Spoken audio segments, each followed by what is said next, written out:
What do you mean hold on? You're good. It's working? It's working. Can you see anything? How many fingers am I holding up? 4. We're good. All right, hit it. Is anybody on there? I don't know how that works, babe. So how are we going to know if the thing's actually somebody's on there? It says live. Okay. And we got a thumbs up by somebody. We're good. Okay. Well, is it 6 o'clock yet?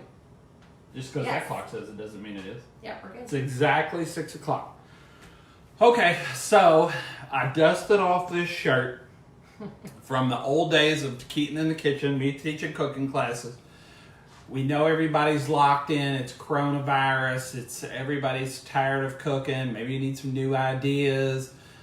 So Sarah and I talked about it. We decided to try and do a few of these, see how it goes. Maybe it could be a way to give everybody a few laughs or something like that. So anybody who came to any of my cooking classes back in the day knows I don't have a microphone on because I don't need one because I talk too loud as is. The cooking classes in the past that I taught, just kind of like tonight, what we're going to do is we're going to go through all this. We're going to do it all right here with you. Trust me, you're going to do this. It's going to be fantastic.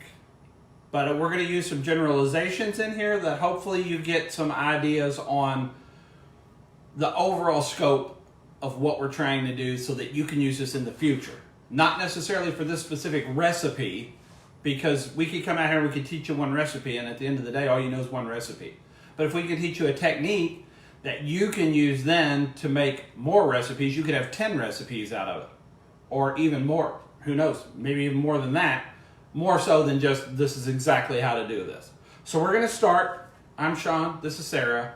Episode 1, Year 1, Season 1, Minute 1, Second 1 of Keeton's. I need to take a black marker and put a little S at the end of this in the kitchen. We're going to start with the rice. It's the first thing we need to get going so that this can be cooking. I'm going to let Sarah talk about that for just a minute because she's really good on the rice. I'm going to actually do 3 cups of water. Okay, 3 cups of water. 2-to-1 ratio. Always 2-to-1 ratio. I'm just making sure everybody can hear. Echo. I'm not talking loud enough. 2-to-1 ratio. And then I always put, this is my salt container. This is roughly a teaspoon. I always put a teaspoon of salt in. Teaspoon of salt, 3 cups of water. And we won't use that cap. We'll just do a splash. Just a splash of olive oil. Just a splash of olive oil. It helps it from sticking together. Keeps all your rice grains nice and separate. And we'll get that going on high because you Put want that it on to come high. to a boil. So then I'll measure out my rice because it's 2-to-1 ratio. So I did 3 cups of water. That's 1.5 cups of rice. So 3 cups to 1.5 cups. Basically, anytime we're doing rice, we're always doing 2 to 1. So you can extrapolate that out as far as you want. You will very seldom, and if we do rice in future episodes, let's say this goes good, people get something out of it, we're going to do it again, you'll very seldom see us using brown rice. It's almost always basmati or long grain or some. Brown rice is extremely hard to get right. First of all, it takes forever. You can't get the liquid right in it. It's tough. We don't use it. Matter of fact, we chucked a little bit of it here not too long ago because we had having such trouble getting it right. So the next thing we're gonna do you don't have the rice in there yet. So we just got our water heating up on high, getting that going. The next thing we're gonna do is we're gonna cut up this chicken. So we have boneless thighs. If you have breasts, that's fine. Typically, if we're making something where we're gonna kind of flash cook this, we're going to use thighs because they tend to hold a little bit more moisture than what the breasts do. So what we want is about 1/2 inch pieces out of this. 1/2 inch by 1/2 inch squares. You can cut this up ahead of time. A lot of this recipe can be made ahead of time, but we're kind of doing it all right here together with you all to show you how quick this comes together. But basically, you've got a piece that's about 1/2 inch by 1/2 inch. If you can get it with the skin on, that's even better. The skin crisps up and makes this really crunchy, way more so than if you just got the meat. But if you've just got the meat like what we have here, it's fine. Cut it into 1/2 inch by 1/2 inch cubes. If you don't want to use thigh meat, we prefer thigh meat, but if you want to use breast, that's fine as too. Yeah, the breast will work just as good. It's the only 2 parts of a chicken that I think you can get boneless. So, There you go.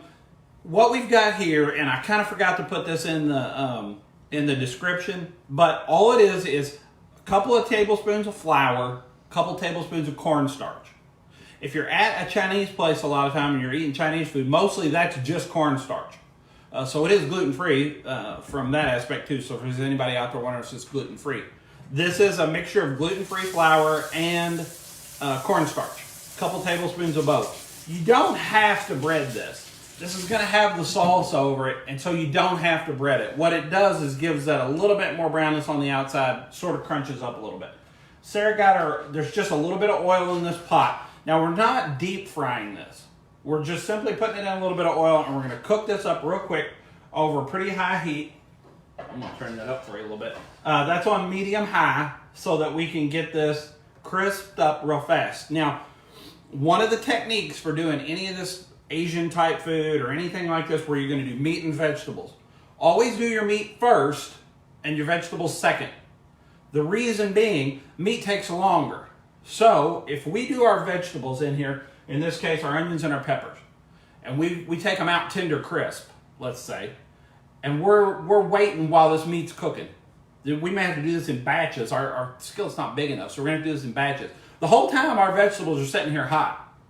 So they're continuing to cook while they're sitting here. Well, by the time we get this all done and we mix it all back together, they're mush. So we're going to do the meat first. We chunk it up. We put it in a little bit of flour. Sarah's going to toss some in there. And I'm going to take this camera over and show you this in the skillet to give you an idea of how many or how much oil we have in there. Not much. Not much. Let me tilt this down. So she's going to drop it in there. You want this good and hot. I'll turn this heat up just a little bit more. And basically all you're going to do is brown this. So how's our water doing over there on there? It's not doing anything yet. Okay. You can actually drop that rice in before that comes to a boil if you want. And that kind of speeds the process up a little bit. But we're still going to have, by the time this is all said and done, I'm predicting we're going to have less than 20 minutes in this whole thing. So we've got the chicken with just a little bit of flour on them, a little bit of oil. We're going to toss it all in there. Then we'll have to do another batch. I'm going to dip this in there real quick, kind of break this up just a little bit. And again, all we're trying to do is get this cooked. The later batches will get a little bit better crust on them than this first one does. It's always kind of the way when your oil's heating up and all this kind of stuff. So while you've seen that, you've seen how much oil's in there, I'm going to take this back over there and we're going to talk about the vegetables. Hopefully that's not too bouncy.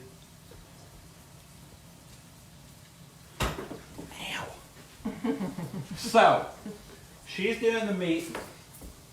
I'm going to do a couple of vegetables. Now, one thing I'm going to talk about real fast here too is I get a lot of questions. I still write the article for the paper.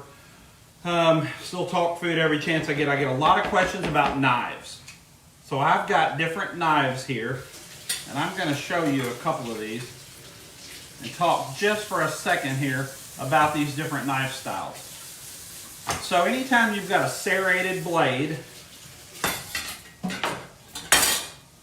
like what you see on these, it's going to be a little bit better if you've got really soft foods. So if you've got a really fresh tomato, this knife grabs onto it and cuts through it a whole lot easier in some cases than this straight bladed knife does. I don't use these serrated blades very often. I don't know that they Or boiling. Pardon? Okay, so she's going to go ahead and add the rice in there now. And this is, like I said, this is going to come together fast. So if I'm going a little fast, don't worry that you're going to get behind because this is going to be really easy to follow. I don't use the serrated blades nearly as much as I use the straight. Simply put, I like the straight blades a little bit better. This is a Nikiri style blade, a vegetable knife where it cuts all the way to the end. Real quick, so if it's boiling, you put your rice in, you turn it down on low, put your lid on, but vent it. Okay. So you're allowing some steam to go. And at this point, you're pretty much 15, 20 minutes out.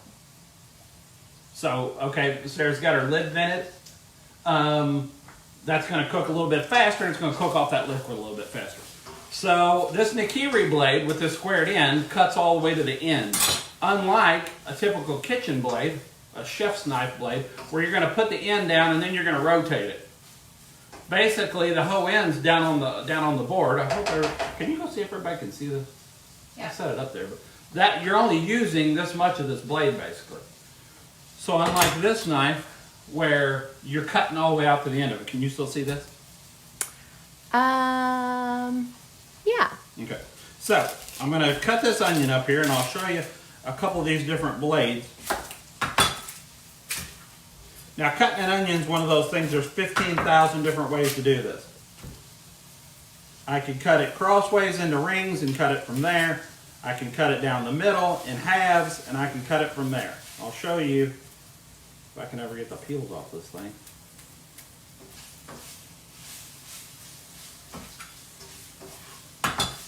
You can get them off there one way or another. So, if I want to cut this onion,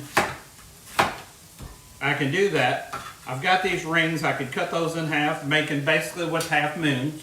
Anytime you're cutting up vegetables, whatever, if you want to vary the size, the texture of your dish, you can cut these into half moons, and then you can come in here and chop them from there. What's really the star of this dish is the chicken. That's another thing I'll point to real quick. Oh, man. Oh, I love you so much, baby. Oh. If you don't have one of these ingredients, and I learned this a long time ago when I used to teach a lot of cooking classes, and I was doing a lot of this. I constantly got feedback from people, well, I didn't make that dish because I didn't have an onion, or I didn't have a red pepper, or I didn't. It doesn't. You can still make all these things. I mean, if we're making this and you don't have chicken or you don't have orange juice, you probably shouldn't make this dish. Everything else you could leave out. Maybe you don't like onions. Maybe you don't like peppers. Maybe you don't like ginger or garlic. You can leave that out. So don't skip making a recipe because you don't have one of the things for it. So anyway, I cut that like that. I could take this onion and I could cut it in half, and you'll see a lot of people do this, and I'll pick me out a different knife here. And you can go down through here. Can you zoom in on this just a little bit? I can try. Or just bring it a little closer. Now what I'm doing is I'm leaving this end intact. And I'm going down through here, and I'm slicing this so that it ends up looking like this. Can you see that? I lost you. Yep. So then I can lay it crossways, and I can come in here resting this knife against my knuckles so I don't end up cutting myself. Trust me, that happens. I've cut the ends off every one of these fingers. So I'll rest it against this knuckle. I'll come through here, and I'll cut these. Now you'll notice with this rounded serrated knife, it left a lot of this attached. Because that blade's rounded, unlike one that's real flat on the bottom. So I can take this knife, and I can come in here, and I can cut this into really small pieces by cutting it that way. I can leave the end attached, and I can come across it. Or, I can come in here, and I can just slice this up. Now another tip here too, hopefully giving you a few tips here and there, especially for the people that don't cook a whole lot and are kind of stuck in the kitchen and COVID everywhere, and you're having to pick this up. Don't hold your knives out here on the end. They make these handles where they come way out here on the end. If you're holding this knife on it, it's like holding a pencil on the eraser end and trying to write with it. It goes everywhere. This knife will do the same thing, and you'll end up cutting yourself with this thing. So hold your knives up here like you hold a pencil. Hold it up here on the blade where you can do something with it. Turn this around, cross. Now you'll notice when I get done with this, what I've got here, and no matter how I cut this onion up, I still ended up. That's a strong onion. I told you I loved you. These are real tears. I don't know. These are actual real tears. It's not this onion. I'm just crying because I'm so in love. Oh yes. You notice how no matter which technique I used, I ended up with pieces that were roughly the same size. So any of those techniques worked. That's kind of an individualistic thing. you kind of just figure it out as you're going what you like. The thing about vegetables is this. The bigger the pieces that you leave on this, the more texture it's going to add to your finished dish. So if you want the crunch of this onion in there, then leave it in bigger pieces. If you just want the flavor of the onion in there, make sure it's in a lot smaller pieces. And we're going to do the peppers here in just a second. Same thing. This is a Serbian chef knife. You see these, you can pick these up on Amazon. You can pick it up on Etsy. There's lots of different places to get these. Again, another vegetable knife. Rest this against this knuckle. And that way you don't end up cutting your fingers. So what I'm going to do is I'm going to turn this around here so hopefully you can see this. I'm going to push all this down to the end. Sarah's chicken's coming along. Her rice is boiling. She's already pulled one batch of the chicken. I'll just bring this over there and show you. I'm assuming, honey, can you come back here and see if you can see this? Now notice, we didn't try and get a whole lot of color on this chicken. This is going to be covered by this sauce. And so it doesn't matter. You're not going to see it anyway. That's pretty tasty. So we're not really worried about the color.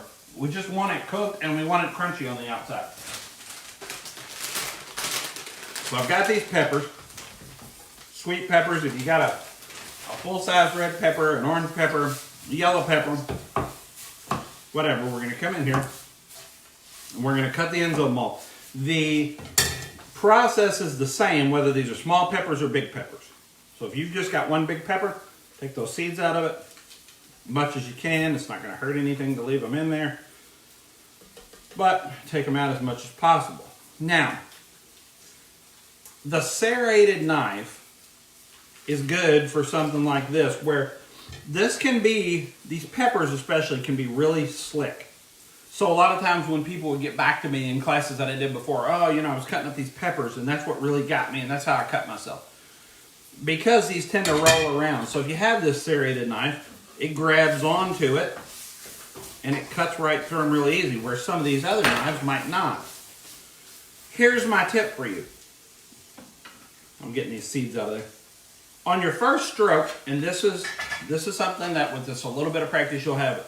Anytime you're slicing, slice away from your body with the first cut.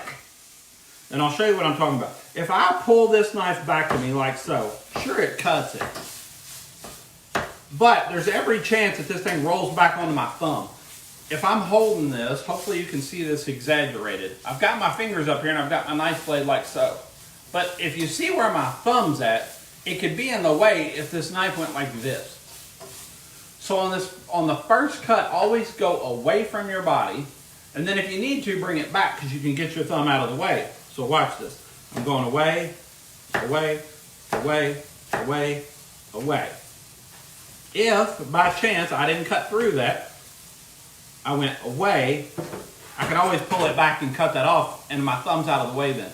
When I'm holding it up here like this and I'm first pulling it back, I might not be paying attention to where I'm at, and I'll get myself. So start that first cut away, away, away, away. No matter which knife you're using, the technique's going to be the same. Away, away, away, away. Now, you'll notice too that these blades that extend down from the handle farther, you notice the gap between that blade and that handle and this gap between this blade and this handle. Makes it a whole lot easier to cut through something on the first stroke and get all the way down on it, where the other knife's kind of wobbling around a little bit. So, little tip for you there. Take that away from you. Use this knife. Keep your fingers out of the way. Give that a little rough chop. I'm adding a little bit more oil here because it got a little dry. Okay, so frying that chicken got a little bit dry. We're getting ready to bring this all together here. You're going to see how wonderful this recipe is and how quick it comes together. I'm going to go ahead and chop up this other pepper here. Going away from my body with that first stroke. Chop that up just a little bit. Now, oh, you still got another batch. Yep. Ha! You still have sauce to make there. I had the timing just right. Okay. That's the thing about having two cooks in a kitchen. Okay, so we've got our peppers and our onions done. Our chicken is on its final batch stage. I'm going to hand this to Sarah. Okay. And I'm going to start working on this sauce. if you were doing this at home and you're following along, there's 2 of us, there's only 1 of you maybe. Right. So it might be taking you a hair longer. That's fine. Chicken first, cut up your vegetables, the rice is going. Okay, just that simple. We're not going to lose anybody. I've got this bowl. It's not going to be that long in COVID. We're going to be using this to cut our hair. I get to work on Sarah first. No. What you talking about? Well, look how good this would look. No. If it was just hacked off right No. there. Okay. So I've got this bowl. What I've got here is garlic. If you only have garlic powder, fine. If you only have ginger powder, fine. If you don't have a piece of fresh, you don't have fresh garlic, fine. Not gonna hurt anything. You use a little bit more powder, I think, out of both of these to kind of get the flavor that you really want out of this. Of course, I get the world's hardest to peel garlic. Okay, so I've got 2 cloves here. There are multiple ways to get these peels off of these. You can microwave them for a few seconds. We hand me that little garlic roller. Not the roller thingy, but the roller thingy. The red one? Yes. We've got this little thing. It's just a little hollow tube. Drop it in. Give it a little roll. And all the peels come right off. Except for when you have multiple garlic cloves that are all stuck together, like that tended to be right there. Drop that one back in. Roll it. And there's your garlic. You can also simply take this, lay it down flat, hit the blade of your knife, and then the peels will come right off of it. You basically squash the peels right off. Sarah tends to squash. I squash. I tend to roll. Whatever. All we're going to do is we're going to take, I need a smoother blade knife for this. We're going to take these ends off, so just take the rough ends off, and I'm only cutting the very ends off of these. I know for a lot of you all who do a lot of cooking, you're kind of like, oh, he's talking about the most basic of stuff. I know that there are people that don't cook a lot that are being forced to, hopefully that are watching this and getting a couple of tips from it. So I'm going to take off these ends. Now at this point with this, if you want to have some fun when your kids are around and you want to impress them with your cooking ability, you can just, or you can go with a more measured approach in this, and you can get it all up here, and you can do just like you were doing with your onions. Just kind of shave this down. Garlic is one of these things that when I used to teach a lot of cooking classes, and I was always using a lot of garlic, if you cook this for a long time, you're wasting your time. Yep. I'll give you, for example, on the opposite end, a bay leaf. If you throw a bay leaf in something, the last 3 or 4 minutes of cooking, you just wasted your time unless you just want to look at a bay leaf. Garlic's the exact opposite. If you put this in early on, it's going to cook out. There's going to be 0 garlic flavor in this. The other way to keep more flavor is to leave these pieces bigger. So I'm going to cut this up fairly fine. These are going to be probably by the time I get done in about 1/8-inch pieces. There are going to be some bigger ones in here. It's okay. Don't worry about it. Like I said, if you want to impress somebody, you can do that. Move that over to the side. And then later you can clean it up where it went all over everything. Because I got it down in here. Sarah's not so impressed with that. But it really impresses the kids. I can't believe she's not really falling for that. Then you've got your ginger. So again, if you're using powder, that's fine too. I'll just cut off a piece. This is about a 3/4 inch piece. On this outside, you can scrape this. If you're really careful with your knife blade, you can just scrape this off. Or you can just come in here and kind of peel it like you would an apple. Now everybody always said don't cut toward yourself. Never peeled anything. Because you almost have to. If you're going to sit here and go like this, you're going to end up cutting you or the person next to you. So kind of just control that knife. Take off this outside. How's the rice doing, babe? It's almost done. So the rice is almost done already. Our chicken's done basically. So, got a little arm on that garlic right there. All I'm doing is taking this off. I'm gonna take that whole piece because I want some of that. Are you gonna cut that in pieces, or Yeah, are you gonna? I'm gonna Okay. chunk this up. Chunk You're this gonna up. grate it. I ain't doing that. Okay. Sometimes you grate the ends right off your finger. Yes, that happens. I've lost whole fingernails. It's great. Okay, so her chicken's done. She's getting ready to drop the vegetables in there. While she's doing that, I'm going to cut this garlic. You're supposed to be fact checking me. I'm cutting the The ginger. ginger. I already cut the garlic. Lost my train of thought. Same way, just kind of cut this up small. You don't have to spend a whole lot of time doing this. Cooking should be fun. It should be one of those things that you don't have to labor at. If you're laboring at it, you're not doing something right. Never labor with your cooking. Do it. Do the best you can with it. Enjoy it. Go on. It shouldn't be labor intensive. My cookbook that used to be out on the shelves, I think they're all just about gone nowadays. But anyway, there's a part in there that talks about in your lifetime, you're going to have 3 meals a day, 365 days a year. I do the math in the cookbook. 74 years, let's say, average. Now, the first year or two, your mom's doing everything. But then after that, you should be cooking on your own. Do you want me to start on these vegetables? Yes. Okay. So, anyway, make it fun. You're going to be eating every day of your whole life. Learn to enjoy it. Just do it. Just try it. All right, so a little bit of oil in here. I'm just going to swirl I'm it going to around. bring this over so Sarah can see. And these are small pieces. This is going to cook fast. This is going to cook really fast, so we're going to be ready. Sarah's dropping those in there. All that is a little bit of oil, the pepper, and the onions. Our rice is in that pot. It's already cooked, basically. It's probably... It's done. It's done. You can turn it see off. in there? Yep.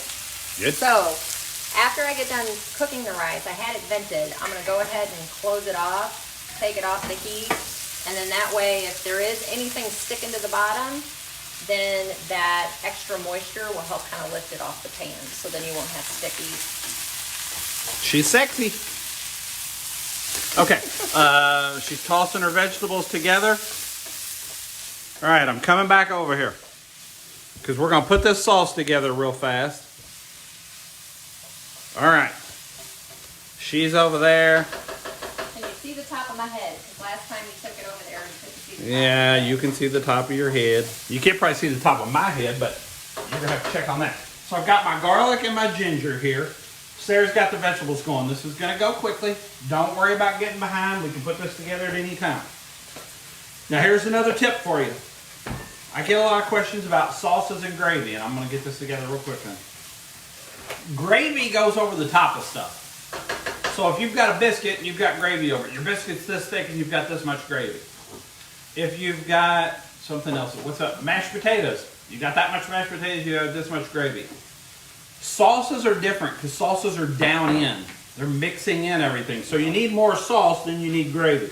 I'm going to pour this in there, and I'm going to give you a little idea. This is going to be roughly 2 cups. Now, I don't ever measure anything because that's not the way I cook. But that's roughly 2 cups. I'm going to take a half a cup. What you got with that cornstarch? Yeah, set that out. I'm going to take about a half a cup of brown sugar. That's a half a cup if you packed it. I'm not worried about this because I can always figure this out later on. Drop that onion right on the floor. Did you? So I've got the orange juice, the brown sugar. I'm going to add 2 tablespoons of soy sauce. And I'm going to add a little bit of cornstarch to this. We want this to thicken up a little bit at the end. So this is going to be about a teaspoon to 2 teaspoons. If you're really worried about measuring, measure out a teaspoon or 2. So I'm going to stir this up. And your sauce is going to look something like this. Do we have an orange, babe? Yeah. Okay, we need that. So if you have a fresh orange. Now, I add this cornstarch here. You'll see a lot of people that do their sauces later on and they'll put the cornstarch on the top. The problem with doing that is it ends up clumping up no matter how careful you are just about. So I like to mix it in here. That way it's all fully mixed in and it's all fully broke down. If you have a fresh orange, give it a little bit of this action. I'm going to put my meat back Okay, wait, no. No? No, you gotta move your vegetables out of the center of that, and you gotta put your garlic in your ginger in there. Yeah, sorry. She over here jumping the gun. I am. Wow. Okay, so we're gonna just grate a little bit of this orange peel in here. This is just gonna add a little bit better flavor. You got a spatula where you grab it? Yeah. Now, watch. I'm gonna take this camera over there because our sauce is basically made. I am gonna go ahead and add a little bit of red pepper flake starch because I like it to be a little spicy. So I'm gonna add those. You all can watch how quick this comes together right here. Orange juice, brown sugar, soy sauce, red pepper flakes, and a little bit of cornstarch. Now watch this. Sarah has the garlic. She has the ginger. She cleared out the middle of her pan, pushed her vegetables up on the side.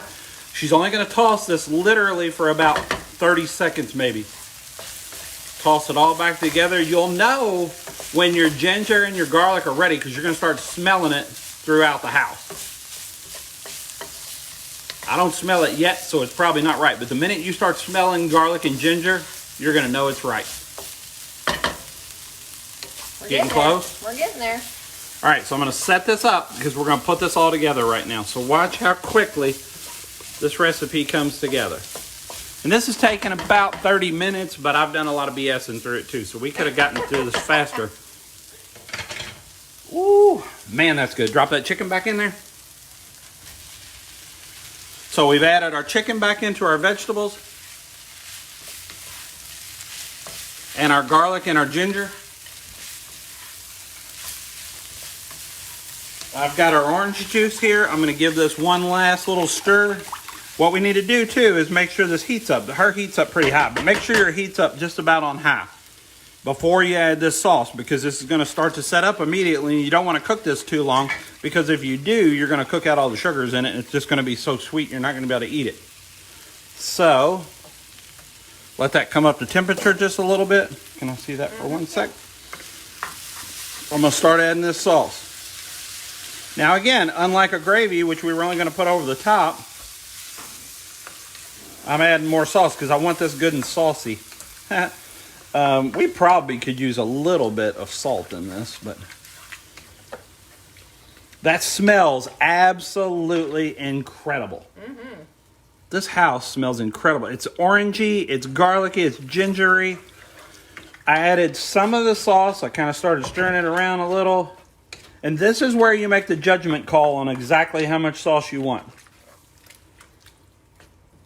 That's pretty saucy. I can add the rest of this probably, but...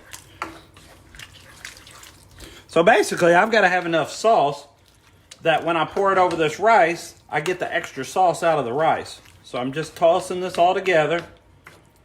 The sauce. Will you scoop us out a little bit of rice on a bowl, hun?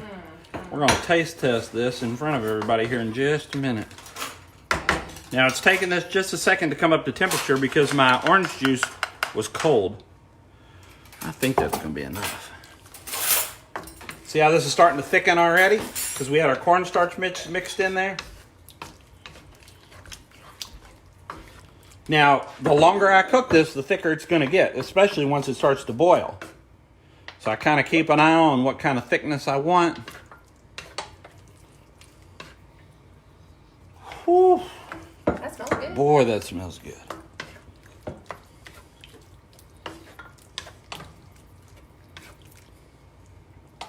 All right, let me get a big old spoon. I'm gonna spoon this over something here. Looking around for a spoon. Is that boiling yet? It's getting there. Oh yeah, you see this coming together? Yum. That's the thickness that you want right there. Just about kind of like a pancake batter. Somebody at home saying, I've never cooked pancakes. So that's about what we want. I'm turning this off. So here we have this. We would then pour this over our rice. We might hit this with a little bit of soy sauce. But I'm going to set this down right here. Sarah's going to get her a little. I'm going to bring this over here. And to finish this, we're going to taste this. I'm going to bring it over here close so everybody can see that we didn't just I can't hardly get everybody's face in there. Maybe I'll bring it back a little bit. Yeah, take it back. Okay. Take it back, So, it's going to be really hot. We're going to have Yes. to really pretend like we're not getting burned by this.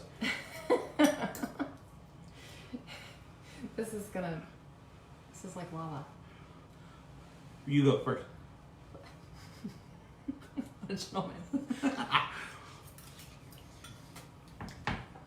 Oh, Mine was good, see? this is Now look.